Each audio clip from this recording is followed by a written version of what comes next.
है हमारे साथ, वो हमें जानकारी दे देंगे। अरुण जी देखिए, ये एक असमंजस है। सरकार की नीयत पर मैं सवाल नहीं उठाऊंगा क्योंकि आप प्रोसेस कर रहे हैं, बार बार कर रहे हैं, हो सकता है कि कोई दिक्कतें आपको तकनीकी आ रही हों, लेकिन असमंजस सबसे पहला तो यह है कि जब आपने वादा किया था तो क्या तमाम अनियमित कर्मचारियों का किया था जिसमें कॉन्ट्रेक्चुअल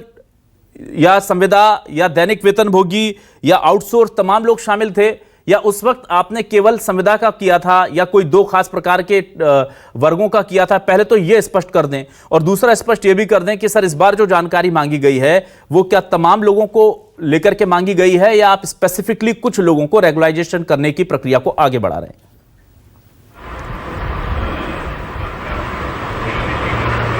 देखिए, 2018 में जो हमारी कांग्रेस पार्टी की सरकार बनी, भूपेश बघेल जी की अगुवाई में जो सरकार, इस सरकार के द्वारा निरंतर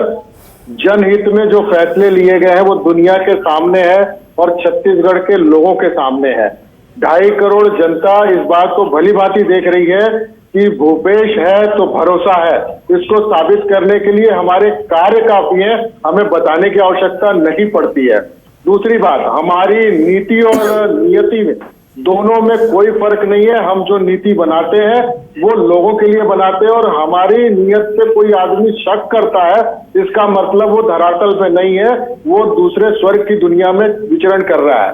रही बात हमारे घोषणा पत्र की, तो ये बात है कि हमारी जो घोषणा पत्र बना,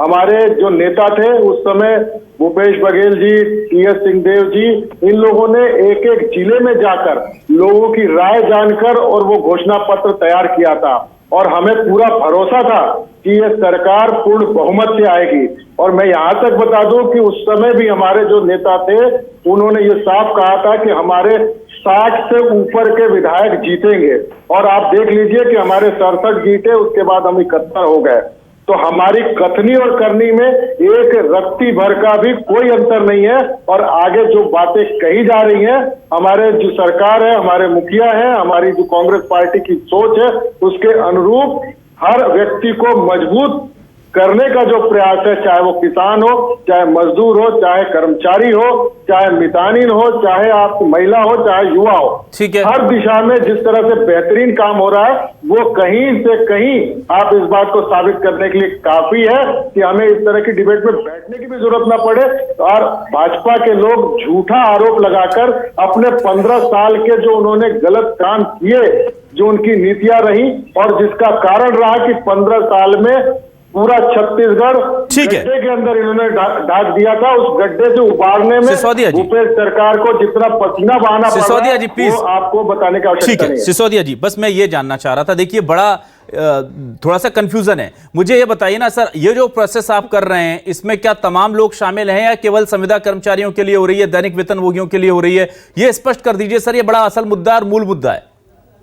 सरकार ने जो परिपत्र जारी किया है वो हर तरह के लोगों के डाटा एकत्रित करने के लिए किया है, चाहे वो रेगुलर होने की जो स्थिति में आपके संविदा कर्मचारी हो, ठेका श्रमिक हो, हर डाटा को कलेक्शन कर रहे हैं, और उसके बाद एक ठोस नीति बनाते हुए संभवतः और पूर्णतः विश्वास के साथ बोल सकता हूं हर किसी के साथ न्याय होगा, क्योंकि राजीव गांधी न्याय योजना जिस तरह से मजदूरों के लिए हुई है, किसानों के लिए हुई है, वैसी तरह बहुत राहत वाली बात कही अरुण जी आपने, आज बहुत राहत वाली बात कही है। गोपाल साहू जी, अब आपको देखिए असमंजस में रहने की जरूरत नहीं है।